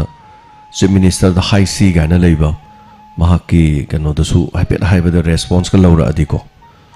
ꯂꯧꯔꯛꯇ꯭ꯔꯒ ꯂꯧꯔꯛꯇ꯭ꯔꯦ ꯑꯗꯨꯝ ꯃꯍꯨꯠꯅꯤ ꯑꯗꯨ ꯀꯅꯥꯅ ꯈꯪꯅꯤꯀꯣ ꯇꯞ ꯂꯧꯈꯠꯂꯛꯑꯗꯤ ꯃꯁꯨꯃꯥꯏꯅ ꯇꯧꯕꯅꯤ ꯍꯥꯏꯗꯅ ꯑꯃꯨꯔꯛ ꯑꯅꯤꯔꯛ ꯍꯥꯏꯔ ꯌꯦꯡꯕ ꯑꯗꯨꯒ ꯃꯔꯨꯑꯣꯏꯅ ꯏꯖꯨꯀꯦꯁꯟ ꯃꯤꯅꯤꯁꯇꯔꯗꯁꯨ ꯃꯦꯃꯣꯔꯦꯟꯗꯝ ꯑꯃ ꯄꯤꯁꯜꯍꯟꯅꯤꯡꯉꯤ ꯑꯗꯨꯒ ꯁꯥꯇ꯭ꯔ ꯑꯣꯔꯒꯅꯥꯏꯖꯦꯁꯟ ꯂꯩꯔꯤꯕ ꯁꯥꯇ꯭ꯔꯒꯤ ꯂꯨꯞ 6 ꯂꯩꯔꯤꯁꯦ ꯁꯤꯗꯁꯨ ꯅꯣꯡꯃ ꯑꯃꯨꯛꯇꯪ ꯚꯤꯖꯤꯠ ꯑꯃ ꯂꯥꯛꯍꯟꯁꯦ ꯍꯥꯏꯗꯤ ꯍꯟꯗꯛ ꯗꯦꯁꯥꯝꯒꯤ ꯀꯥꯡꯂꯨꯞ ꯑꯃꯅ ꯁ꯭ꯀꯨꯜ ꯑꯃꯗ ꯆꯠꯂꯦ ꯑꯣꯖꯥ 15 ꯂꯩꯕ ꯁꯥꯇ꯭ꯔꯅ ꯁꯨꯞꯅꯇꯪꯒꯤ ꯑꯃ ꯂꯩꯔꯝꯃꯦꯕ ꯏꯝꯐꯥꯜ ꯃꯌꯣꯟꯗ ꯑꯗꯨ ꯁꯥꯇ꯭ꯔꯗꯨ ꯉꯁꯤꯗꯤ ꯃꯁꯥ ꯅꯨꯡꯉꯥꯏꯇꯦ ꯃꯥꯁꯦ ꯁꯨꯝ ꯀꯥꯔꯛꯄꯖꯥꯠꯅꯦ ꯑꯗꯣ ꯁꯨꯇꯤ ꯊꯥꯗꯣꯛꯈ꯭ꯔꯦ ꯍꯥꯏ ꯑꯗꯣ ꯑꯣꯖꯥꯁꯤꯡꯗꯨꯗꯤ ꯑꯌꯨꯛ ꯄꯨꯡ 9-10ꯗꯒꯤꯅ ꯍꯣꯔꯦꯟ ꯄꯨꯡ 3 ꯐꯥꯎꯗꯤ ꯂꯩꯇ ꯌꯥꯗꯕꯅꯤꯅ ꯄꯨꯂꯞ ꯑꯣꯖꯥ 15ꯗꯨ ꯂꯩꯔꯝꯃꯤ ꯁꯥꯇ꯭ꯔꯅ ꯑꯃꯈꯛ ꯂꯩꯔꯝꯃꯤ ꯍꯥꯏꯕ ꯄꯥꯎ ꯑꯃꯁꯨ ꯈꯕꯔꯗ ꯀꯔꯤꯗ ꯃꯌꯥꯝ ꯌꯥꯎꯅꯈꯤꯗꯅ ꯁꯣꯝ ꯅꯥꯀꯟꯗꯅ ꯁꯥꯇ꯭ꯔ ꯃꯌꯥꯝ ꯂꯩ ꯑꯗꯨ ꯁꯔꯀꯥꯔꯒꯤ ꯑꯃꯈꯛꯇ ꯂꯩ ꯁꯣꯝꯗꯅ 15 ꯂꯩ ꯁꯥꯇ꯭ꯔ ꯑꯃꯈꯛ ꯂꯩ ꯍꯥꯏꯔꯒꯗꯤ मधु खर ओंथोक ओंजन तौब करी करी याब कैसे अदुना छात्र की ऑर्गेनाइजेशन दगा मोय हाय तारे रिपोर्ट अमतंग तौसु तौहनिंगे हाय तारे लेरिबा एमसु देसाम लेरिबा मयाम दसु हाय तारे निको मीडिया गम चंगना बगी निको हाय से खन्ना बहावना बगी स्ट्राइक तौना बगी नते अवात पर लेरदी दुम हाय तामनी निंगथौ पालदी मनाई मसेना अवात पा हायबद कैसु वारो रोइदा दुम हाइद्रदी खंगोई हाय तारे होय रेडियो द पुखत पिरकपसु याय अदुबु रेडियो द पुखले होरेन थबक ओइना तौखरगे हायना तौदौ दि मानदे एनीवे प्रोसेस तो खरा दम संगसन बकरी काइबा अना हेलो मिंग अमदु लेफम हायबिसे साई यांग वखम का दिया सो वखम नि तापिउ करी हाबिनिंग वस साई पुनु वरोम त फनुसगे अवाय body is a holy temple मसी द खंगलै तसेना नावरिंग दा हक्सांगी बॉडी पार्ट्स दि खंदना तसिंग की मधु रिएक्शन तुंगी पुसिदे सोशल लाफुंग आतनी तसेना बुं कुदिंग नारिबा मदिग मरम लेरंगनी मथिस मथकता चखुदगिन कमादा इगी कजन सिंगसिंगना मकोना महे मरो हेना पुथोना बहोना खिबदा साइखिबा इंसेक्टिसाइड पेस्टिसाइड फर्टिलाइजर असिगा अदुगा हवा गाई क्या दिफलोबा उसेलबा ग्यासना कोई मी उदे पीरिबा साफु तसेना कोई जिक्सन मनथोकुनी तसेना कखेंगी जांग नापी तसेना अमरमदा साबदसु पिनिंगानी आइक पुंसीदा हंगाम कुनानी लेबदा निमिदांग चाना बसेमदा पतुना लंथोखिबा अदुगा अदुसा इगे कजरसिंगना निसु सेंदों खकी खंदना मतम चाना इजाना पी पिदना कखेंदा योबियो हाइबसा आइ पुनिंगे बो खमिसा तगचरी ओजा चौवा की बनी होजे की मतंग जे ꯉꯁꯥꯏꯁꯨ ꯏꯔꯦꯡꯕꯟꯗꯒꯤ ꯑꯃ ꯍꯥꯏꯕꯤꯔꯛꯄꯗꯣ ꯏꯀꯥꯏ ꯊꯕꯤꯗ ꯇꯤꯜꯍꯥꯠ ꯍꯤꯗꯥꯛ ꯀꯔꯤ ꯀꯔꯤ ꯃꯌꯥꯝ ꯆꯥꯏꯕꯗꯨꯅ ꯏꯁꯤꯡꯗ ꯇꯥꯁꯜꯂꯦ ꯏꯁꯤꯡꯗꯨꯗꯤ ꯑꯩꯈꯣꯏ ꯃꯌꯥꯝ ꯏꯃꯨꯡ ꯃꯅꯨꯡꯒꯤ ꯁꯤꯖꯤꯟꯅꯩ ꯑꯀꯤꯕ ꯐꯥꯎꯋꯦꯅ ꯍꯥꯏꯔꯤꯗꯣ ꯑꯗꯨ ꯏꯀꯥꯏ ꯊꯕꯤꯗꯨ ꯆꯥꯗꯧ ꯀꯤꯔꯦ ꯍꯥꯏꯇꯥꯔꯦ ꯏꯀꯥꯏ ꯊꯕꯤꯁꯦ ꯍꯧꯖꯤꯛ ꯃꯇꯝꯁꯨ ꯃꯇꯝꯅꯤ ꯑꯗꯨꯒ ꯀꯣꯠꯄ ꯈꯣꯠꯄ ꯆꯥꯕ ꯊꯛꯄꯁꯦ ꯑꯩꯈꯣꯏꯁꯨ ꯌꯥꯝ ꯄꯥꯝꯖꯩ ꯑꯗꯨ ꯆꯥꯕ ꯀꯤꯔꯦ ꯍꯥꯏꯇꯥꯔꯦ ꯑꯗꯨꯒ ꯑꯣꯖꯥꯅꯁꯨ ꯍꯧꯖꯤꯛ ꯍꯥꯏꯕꯤꯔꯤꯗꯣ ꯍꯪꯒꯥꯝꯗꯨ ꯄꯠꯂꯝꯕꯗꯒꯤ ꯆꯥꯈꯤꯗꯕꯁꯨꯅ ꯇꯥꯛꯄꯤꯔꯤꯕ ꯊꯦꯡꯛ ꯌꯨ ꯁꯣ ꯃꯆ ꯑꯣꯖꯥ ꯑꯆꯧꯕ ꯍꯛꯆꯥꯡꯒꯤ ꯄꯥꯔꯠꯀ ꯂꯣꯏꯅꯅ ꯀꯝꯄꯦꯌꯔ ꯇꯧꯔꯒ ꯍꯥꯏꯕꯤꯔꯛꯄ ꯑꯗꯨꯒꯤꯗꯃꯛ ꯑꯗꯨꯒ ꯃꯊꯪꯒꯤ ꯀꯣꯂꯔ ꯑꯃꯗ ꯑꯃꯨꯛ ꯈꯨꯗꯣꯡꯆꯥꯕ ꯑꯃꯨꯛ ꯄꯤꯖꯔꯤ ꯍꯦꯜꯂꯣ ꯍꯜꯂꯣ ꯃꯤꯡꯒ ꯂꯩꯐꯝꯒ ꯇꯥꯛꯄꯤꯁꯦ ꯀꯣꯡꯄꯥꯟꯗꯒꯤ ꯀꯕꯤꯇꯥ ꯅꯥꯎꯔꯦꯝ ꯀꯣꯡꯄꯥꯟꯗꯒꯤ ꯇꯔꯥꯝꯅꯣꯛꯆꯔꯤ ꯍꯥꯏꯕꯤꯌꯨ ꯀꯔꯤ ꯋꯥꯐꯝ ꯍꯥꯏꯕꯤꯅꯤꯡꯉꯤ ꯑꯗꯣ ꯁꯥꯔ ꯅꯍꯥꯟꯒꯤ ꯗꯣꯅꯔ ꯃꯤꯠꯇꯣ ꯌꯥꯝꯅ ꯅꯨꯡꯉꯥꯏꯖꯩ ꯌꯦꯡꯖꯕꯗꯀꯣ ꯑꯩꯗꯤ ꯁꯔꯨꯛ ꯌꯥꯕꯗꯤ ꯉꯝꯈꯤꯗ꯭ꯔꯦ ꯑꯗꯣ ꯃꯊꯪꯒꯤꯗꯗꯤ ꯌꯥꯎꯖꯅꯤꯡꯉꯤ ꯑꯗꯨꯕꯨ ꯑꯩꯈꯣꯏ ꯗꯣꯅꯔ ꯃꯌꯥꯝꯁꯦ ꯄꯨꯟꯁꯤꯜꯂꯒ ꯄ꯭ꯔꯣꯒ꯭ꯔꯥꯝꯁꯦ ꯈꯔ ꯉꯟꯅ ꯍꯧꯅꯕ ꯑꯩꯈꯣꯏ ꯃꯌꯥꯝꯅ ꯁꯤꯟꯃꯤꯟ ꯂꯥꯡꯃꯤꯟꯅꯔꯒ ꯁꯥꯔꯗꯪ ꯑꯇꯇꯥꯏ ꯑꯣꯏꯅ ꯇꯧꯔꯦ ꯑꯗꯨꯅꯀꯣ ꯃꯌꯥꯝꯁꯦ ꯃꯊꯪꯒꯤꯗꯗꯤ ꯄꯨꯟꯁꯤꯜꯂꯒ ꯑꯗꯒꯤ ꯇꯧꯅꯕꯁꯨ ꯍꯥꯏꯖꯅꯤꯡꯕ ꯀꯣ ꯑꯗꯒꯤ ahal mayam na thulaga ko mana hijaba yam nungsi yengba yam nungai mapung yam na phagi thar adu haijaninba yam chome tapiri wafam do donor smith to diamond gi function na mata bada mayam lak padong na tawgre haitare ada akoina pamjabadi mayam su lon yawbu ni haitare sagai gi lohongba ma thokpada khoi ayung ata chatlidana lohongba loiraga pung 3-9 da lori yum haleidana adu mai tawdana thorom do mayam punjalaga haitare tawhaning bagumagi pambalei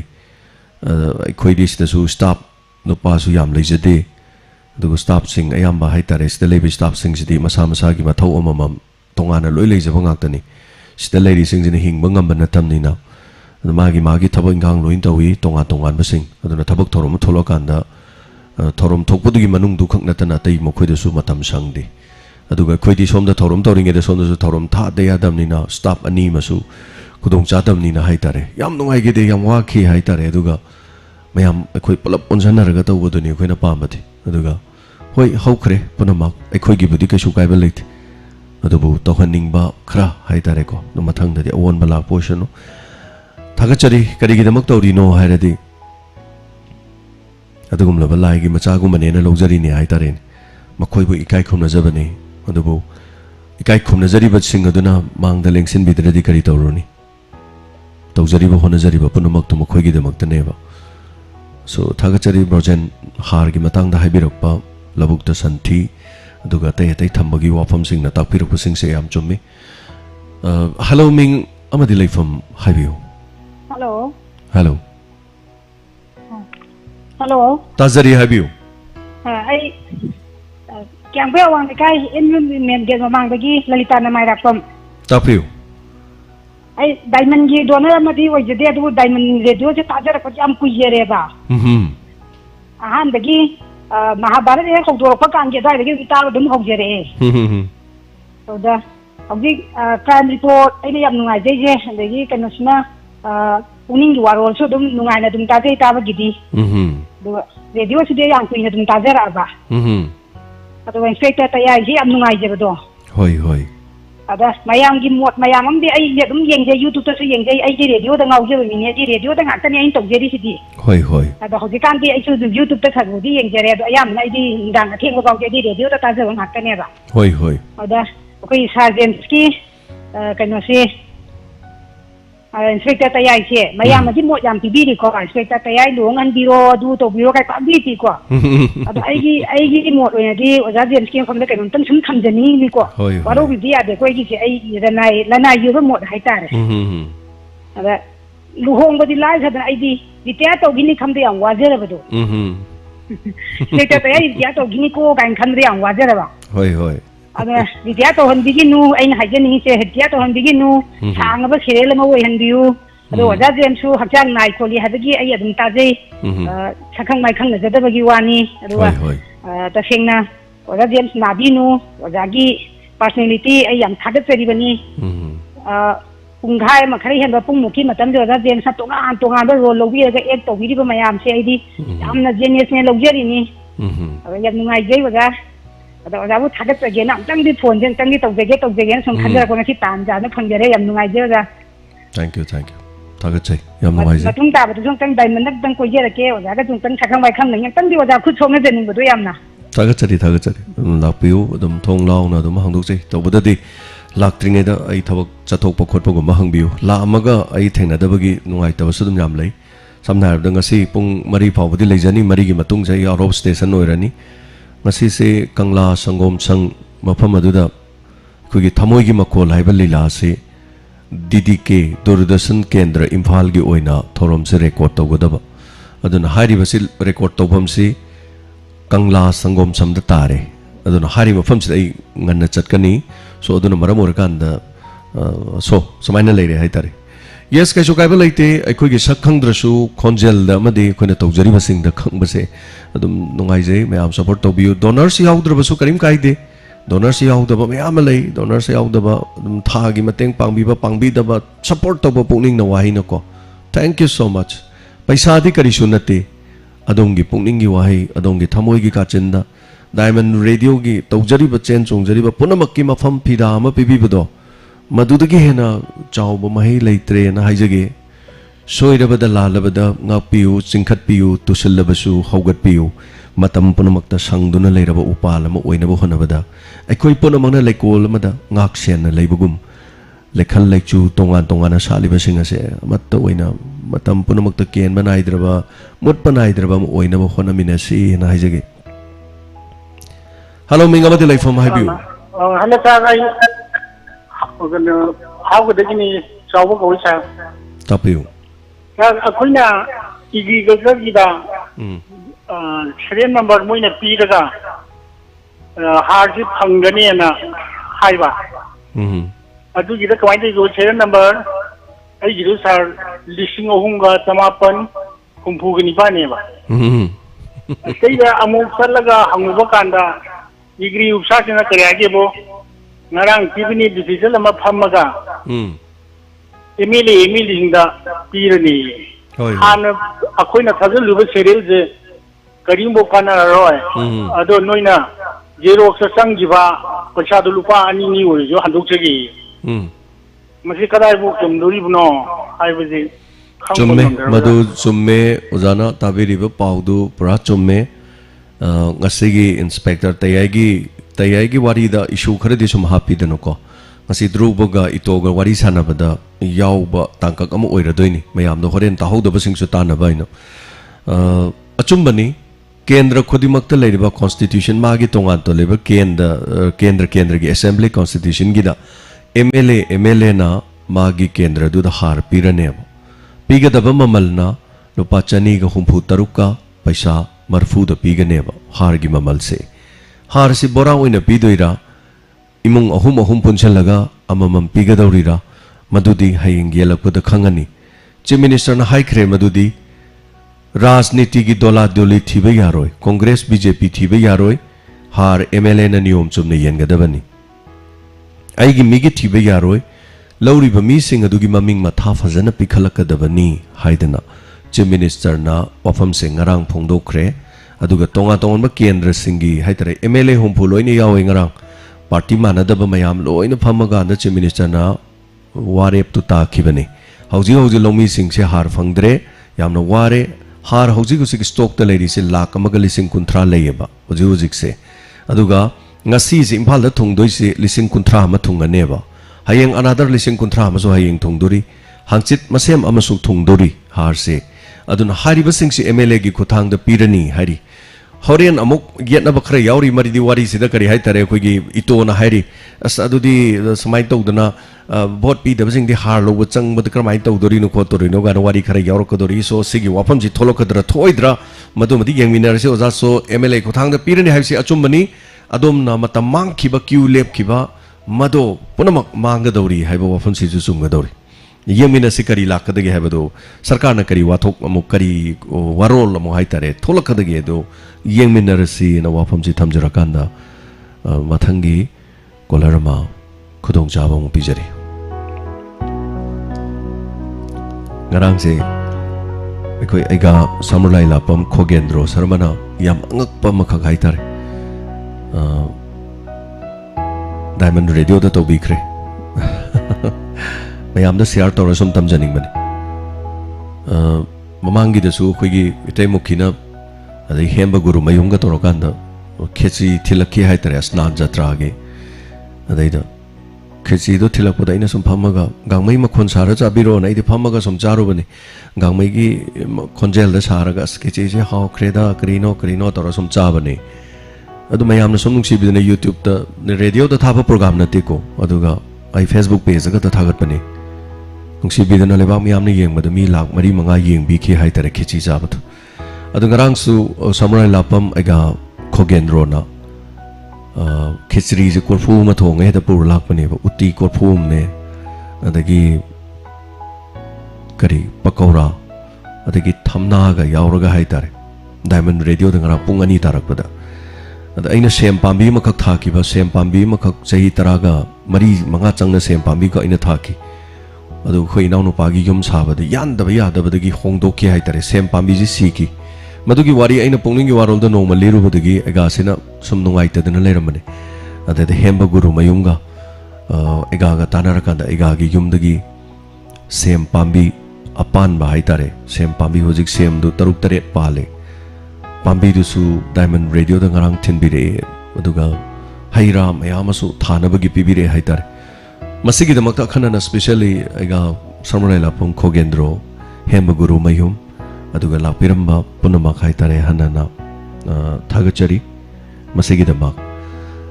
hello ꯃꯤꯡ ꯑꯃꯗꯤ ꯂꯩꯐꯝ ꯍꯥꯏꯕꯤꯁꯤ ꯄꯨꯈꯥꯎ ꯏꯃꯥ ꯃꯦꯝꯃꯅꯤ ꯏꯆꯥ ꯏꯃꯥꯅ ꯇꯔꯥ ꯅꯣꯛꯆꯔꯤ ꯏꯃꯥ ꯉꯁꯤ ꯏꯃꯥꯒꯤ ꯄꯨꯛꯅꯤꯡ ꯋꯥꯔꯝꯗꯤꯀꯣ Ima kay dorage ima isa nungay tabro kabli tawbro kayno ima haraw na phone hek tawday ne kay dorage isa nungay tabro kay chana ichagi wahay man imaji kapangame ba ichagi wahay man no hali wahay man kapkum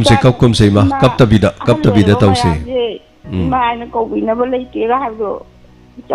asen ichagi no phangja bijam nungay je hay ba say sakwa ngamjaba ngamali khonjen kalai da thong mi ma wai khonjen je chana tholi ba chana lal ne ba ko anuna phau da ko yu ma sina yum bang khodi yu le yu thakwa ngaw ma yan sina puroi ba khodi yu na chana chi gare ana ai ja chi yaw le mi yu ngaw yu thakwa sina yu ma sina par mai tau dai nu khang de ngo anuna han ja ji Dola di ima khâu bữa lôi bầu yên chơi gặm đúng không? Ima mà làm nó chơi sạch na, cha thằng gì na, microphone với nhân nó chém bì đi vào mà pa, cha những thôn kia là cô cha thì mà cha mà nào này hay lắm cái ta thì là cô hay chơi ra, microphone nó cha thằng gì na chém bì đi vào, yam ta yam nuai, mà dù lạc chúng có thật ra dù yam nuai nó ta dễ, nó ini cha là ai ninh anh ima nó phone to con đi đâu Tagachari hoi ima mayam ji ima ne ko ne bo le hoi ima je ko Tagachari ma kape ade hoi punse ni tangkang ni ma loin chakhe doi ngak tani koi leiri sing se adone leiminari nge do khanar ko onche na bai wa ne ma du leikidre har kan da di aina phanyam nungsi da bo rasu sire har kan da di nungai ta bade dum leidoi ni tai bang mi oi ba se ado loina ma khai tare mi ase aina ngamna loina chaning ba ngak tani Saina mayam dagi ton na chalage aina lekha tarage mayam na nungai ro na khanba jibu kana yaugi kanam yaw ponte oi jaba si loina thirim ni taibang mi oi base ai sungai re mi sungai re aduga loina ma khai tare aina helaga chatle na leina rim ngak tani gurung chenjana raga tap tap wok pada apha baduni paira chenjana rim ne taibang mi oi base ma hoi thaga chari ma aduga ai koi gi inau sanjit aduga ai gi leijarib sing se aina thorom do moje puthok dogi ko ayam de radio de thorom yam tawi stage de moje ina puthok no yam hona ba itare aduna ni aina now sanjita to noi to aina pha ba si lao noi to nai na janin jandana to halina ai gyan ta na phama lege thabak thorom yam se singe na do mai tori ni haitare ma thagachari Sri Mayum Sandhyarani aduga insang ki wa khakta natte chana ba tai bakery item sabadana chingba aduga ngamna mak atai sing da su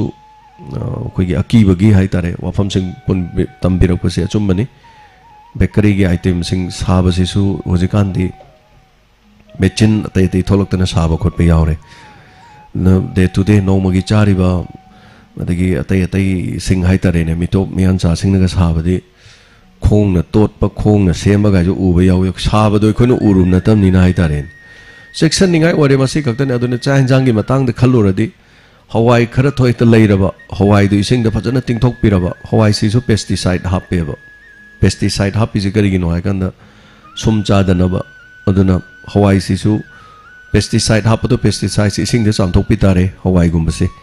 phajana tingaga chamthok piraba aduga hawai khara ising da chau na toraga maroi marang khara thaga chumna ngaura yerum ngaura chaba sina khara hena sengdong male na ayam hawai gumba adagi sogri gumba tilhak tak chare moido bo injang win chare hai tare yam seng na kan da ki re hai tare achum bani tak piri bo wafam se hello ming amati lai from high view ya khana bu kula ko me ga degi sakom joi kuma tak pi se kari happening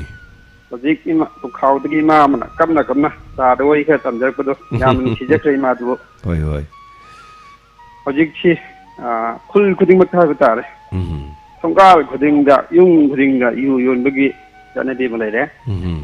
nami ta baga songkal ba da ta na ba ko hinjang akari ko gi athong bom ji jaga jaga da lon khille songkal khuding da pandukal da bender da yung da loi na yu yo le aduna pa ya si nami ta bu loi na yu thakre adu gai ta gai talaga mai magi matu da mata da mama da hot pa nei ba mai na loi na mak na re yu na mioi ba ka loi na pun ja khare ram ba atu ima da ni kapak tu ni chi je ba na ma ki ma pu ba yu na ta ha na chi gre mata du yu tha le ri ka ba to aduna kilina mayam singina yu libati khara mioi ba ki kan bi na topi na ba dan man le tembi songa aje thagachari habirakpa sigi dama dongge puning gi warol da thambirakpa sigi dama mathangi kolar madam khotong chaba pijagi ngasigi matam minute nipan gumagi chang leizari mateng pangbirakpa mi kharasu maming lautok sagi loisalakpa da duga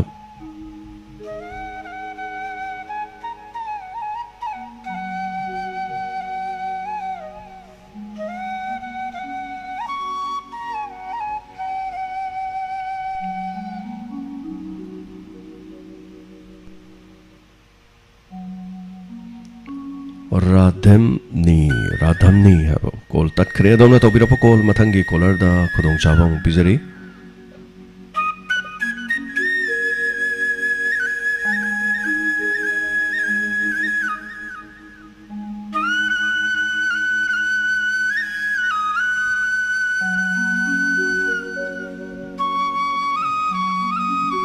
hello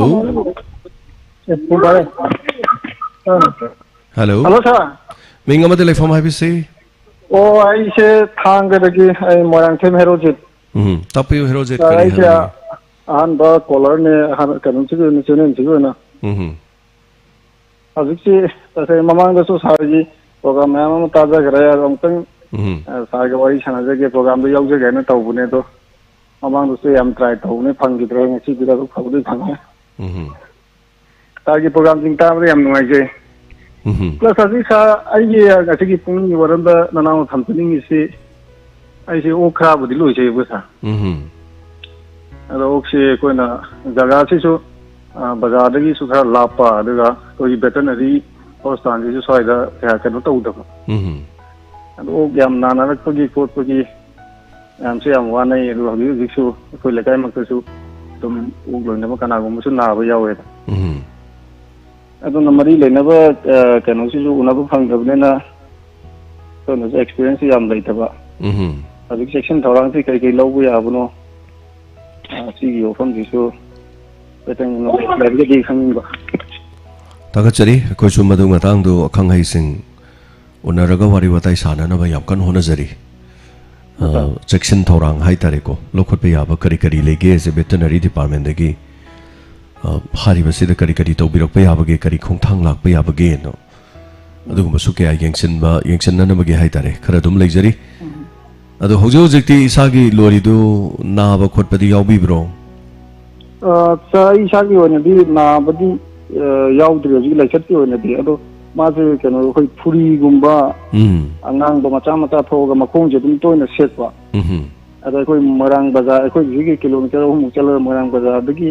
ꯑꯩ ꯃꯣꯂꯣꯝꯒꯨꯝꯕ ꯑꯃ ꯇꯧꯔꯒ ꯑꯗꯨꯝ ꯁꯤꯖꯤꯟꯅꯔꯒꯗꯤ ꯑꯗꯨꯝ ꯈꯔ ꯍꯦꯛ ꯐꯕ ꯑꯗꯨ लेपगा अमुक तौरपगी कनो प्रॉब्लम हम दिदुम लई अदुगा हजिकी लाइचतसिगा मरी लेनबदि एंगोंददि यौद्रे अदुगा थांनाबदा कोई मरुप अमगिदि अजिमा अबि वैक्सीन कन्ना कापि हिदा नमी हुमनि कोर्स की अदु मचा चाव यादबा अदि मसा याम सोनबा लेप ngamdaba अदुमाना तौबो प्रॉब्लम से लाखरि युम से नंगनाबनि नसुम किजबा हाइदारे नदुनि याम सेक्शन बिगदबसे अदि यामना तरु तनाना खरा थंबिरो खरा सेक्शन ना हाइतारेने होय अदुगा तंगाय अदे खदबा नको नमु वाजर जिना सा कोजु यामना लेजबु नते तुम पारिसिंग तारगा फैमिली मैनेज तोनो हनाबा अदु अदम अदुना सु साइड इनकम ओरकदरा सुम सांगा लोबिसे कोई थाइना दिगे तुम फैमिली को नम पांजर कुने लोजबजे पनाबुदि चावरे माजे था तरे निपान योक्चर कुसी याम वाना योगा हजिक लाइव कंडीशन सिदा कोई मरी लेनबा डिपार्टमेंट की कनुसिसु क्या करना साइड हॉस्पिटल गुंबा नक लेदमिना कंग हिजिंसे लोइनबो फंगदबगी खंगदबनेना अखोनसु हाना awareness kari training yaudabnena amna nungangjaba होय करी करी मरी लेनबसिंग लेरसो कोई माइकेदगी पाथोकपोरसो खंगनबोरसो करी याबल लेबगे हाइबदो यंगजरके दुगा सेक्शन थौरांग लोखननबगी हाइतारे को थागचरी थोरम सरुग याबिरकपसिगी दमा दुगा अफ्रीकान अखोई स्वाइन फ्लू हाइतारे मसी योक्सलकपा दुगा मरुइना ओक्ता नाबा लेना अदो मसिना दोम दोम तुरुगा सिरकपा मचिनजाक चादबा लाइहौ सागतपा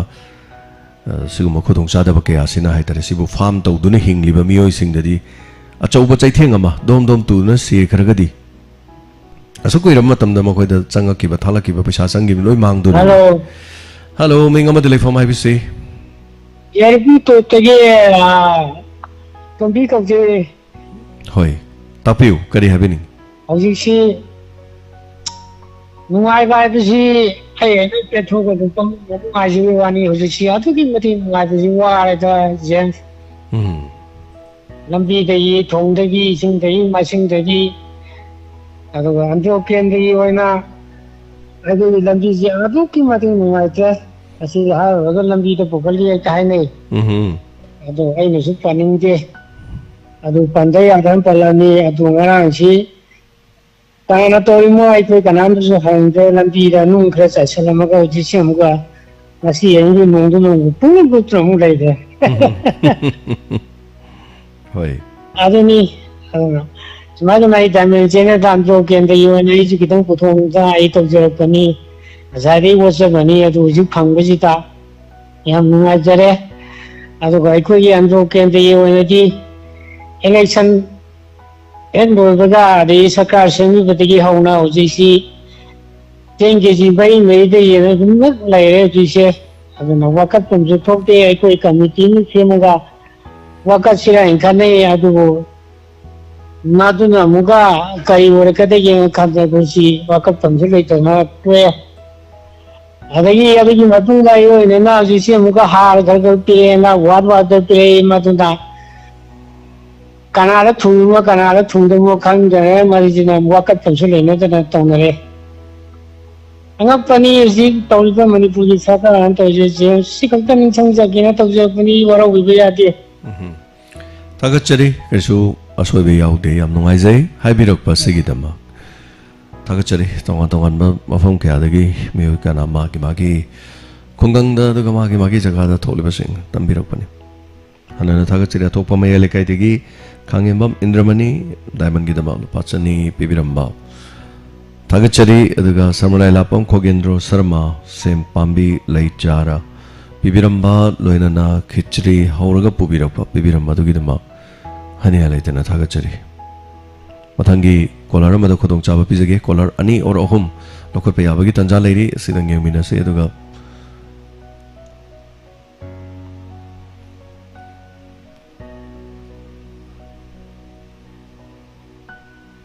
Romasini Chanot na Tapirapada, I coidi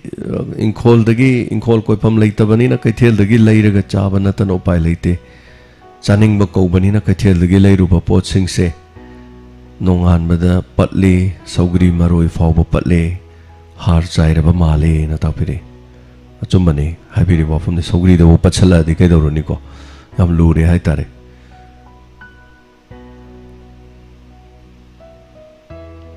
Santi Pukrambam sir ngasi diamond gi lekonung da satjariba leirang singi leinam da ngaujariba diamond bu nungsibi ba miyam gi marakta su natapire thagachari habiro pasagi dama aduga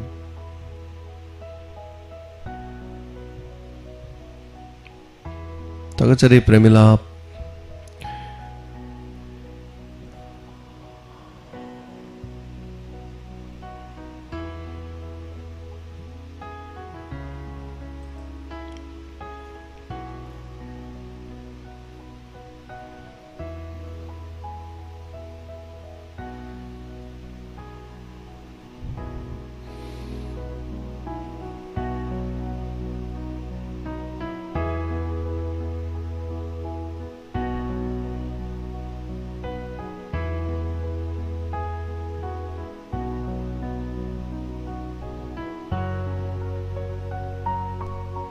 Hello.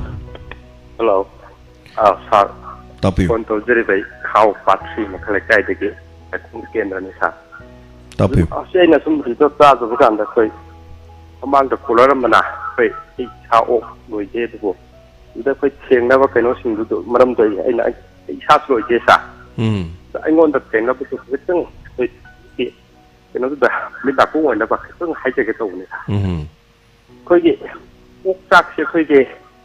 saying now when a big one and lower that. You but a number of payment to the other. Sinyam is quite palm down over sell 5% a number of voice. Madam Snake, look the quite low wishing number of look to come to come up and a pijama. Then Sagat the Shika get over that number. I will not look that. Young with the yam tuna line of Frank number given Oma. When the thing is a go, chat the thing is up in the Gosa. Hoi hoi. Aduna yarake sina masak tu mane tobu oiro so koi mai aduna don pokire ko tijabiba adigi mamang da haji ki koi makon si yane kai duran lana kambire gadi laina si sang bangam de ha si bang de ai mutta sang kham de to sa. Thank you thagachari yari ba makai machin jak tu mai sanga ga pijabiu haiba mai sanga gadi fatawa hokthi hai tare so thagachari. Hello. Hello. Minga telephone hai bisi. Hello. Oza. Tapi minga telephone ka tapi se hana. Ai phone to se bungo ko ja. Kari lam dagi no. Kai do dagi no ja. Tapi hai bi. Ai na janing mo ja ko ki oza na sunung ma hai bi ki ba ja ko ki different level tang ko ki Ning san baba kana information da padana me hudra ba hoja haibio adong yo wafam do haibio adu roza ai gi je da ai ka se 2022 da koi online da kai ke loi mai shema kan da ka se lokok sare ba ko ja isma ka sala ai do paisa sang ta ba ta da pi ye sang ta ba ko ado aina social media sasaru ba matam da di Mona City Anobani has ha more who's on toys the Anagin Habirapa. Mado ID information to Dopa Lazadebo, Mado Marilena Bas, social welfare, the Salaga Carito Godabano, Carito Joge, Igi Carse, Hapsa Laura, Semto Ura, Renew Tora, Carito Ge Habado. Amutang Habira di Nungaini, Ado according information Lazade. Hungry Hungarosa. Ada Oza. I to Dopa Matugi information, the laser day to Bohoy, Hana Pariba differently able sing Aduga Tongan Bagi, PWD Haitareko, person with disability. Lady Bichanau sing me Aponomaki do Hanagi to Chatnaroi, Anoba update to Gudabani Haibo Pamam Ditaki, मधु तसेंग है कांदा social welfare दगी असेंग मदि लोइना खंगद्राना खल्ले अखोइददि मधु गे थोइदो college हाना गे जो 2000 क्यामुकी हतकी नौ हतकी 22 की लाखो होगेदो जा हाना गिदि चनरोय अनोब सेमगनी हाइबनी अदु social welfare दा बुंग अदमोइदो ना हंगबिरो मदुनि हेना फरनी आई मदुगी इंफॉर्मेशन का हेना लेजदेबुको thank you so much thank you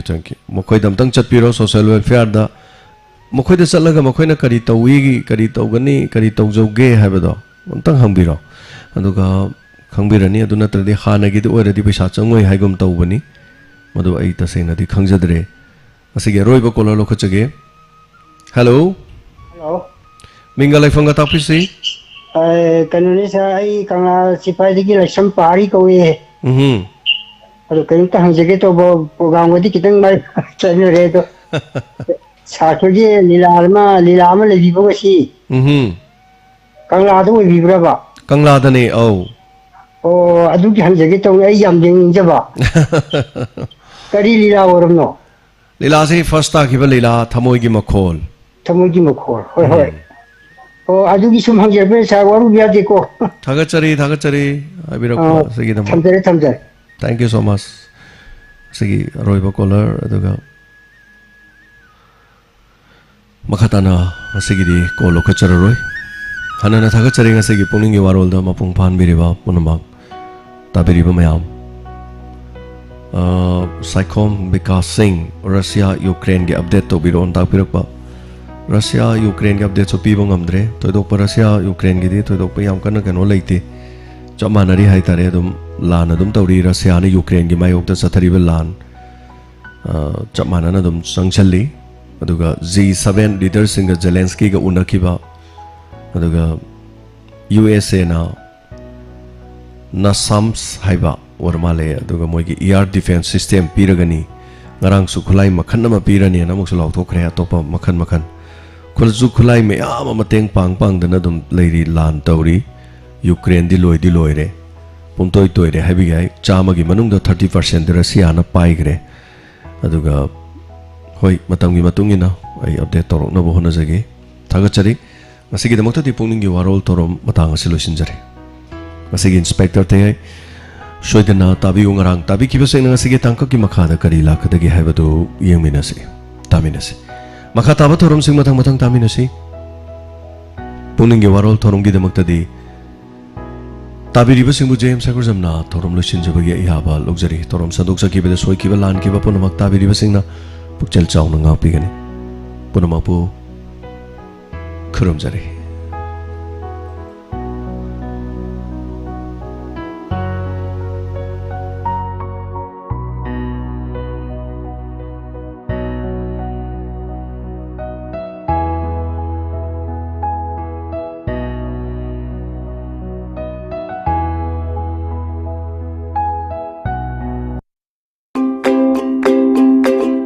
Kaksing World War II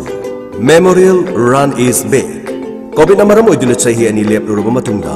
lakliba September gi tang 13 yaifarabu nomaijing numitta ahum suba edition oina pangthok chergani Kaksing World War II Memorial Run Healthy Society ama purukna buhunabada saru gyajari ba Kaksing runners na organize tawjaba run asibu naha ahal khudim anu saru gyabi Run asigi category singdi half marathon 21 km amadi 10 km half marathon ki di prize thamjagani 10 km ki di fun run oina thamjagani lamjen asigi damak ngasi dagi sham sab hobiro let's run for health Kaksing World War II Memorial Run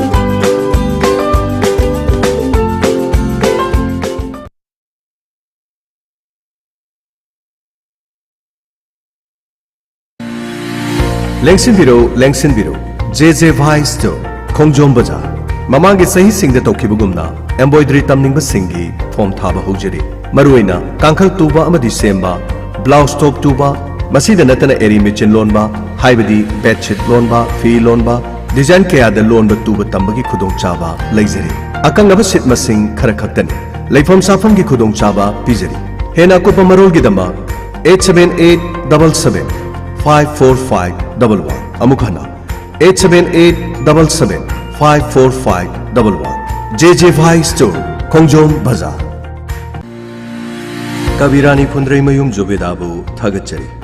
Nungsang na matam sang na naba chikpa pumba amadi manung changba yadaba e taba amadi yamna toina manung changningba khwang naba lengba naba khudimak adu Madam Jobedagi hidak amuktang thakpada pungpha fari haina Diamond Radio gi matengna Madam bu hanna hanna thagachaba phungdokjari thagachariba singdi te sarada laima motum phibong mayalika ayekpom gulab singh lapupa tera part 2 Sorojini Devi Semai Singh Takhelembam Sasikanta Singh Kainau Thongkha Sanamacha Tauthong Mayai Likai T.S. Ekasini Devi Motum Phibong Mayai Likai Rasida Irong Saba Makha Likai Akopa Marol Ge Dama call Tobiu 9402 783274 Amukahna 9402 783274 Kabirani Phundrei Mayum Jobeda Bengun Makha Main Road Yamna nungairaba paujel ama rural area da leiriba class 10 pass tawraba masagi sahi tara nipandigi na kuntra manga fawgi manungda leiba nupi masa singna placement link training program under DDU GKY Din Dayal Upadhyaya Gramin Kausalya Yojana Ministry of Rural Development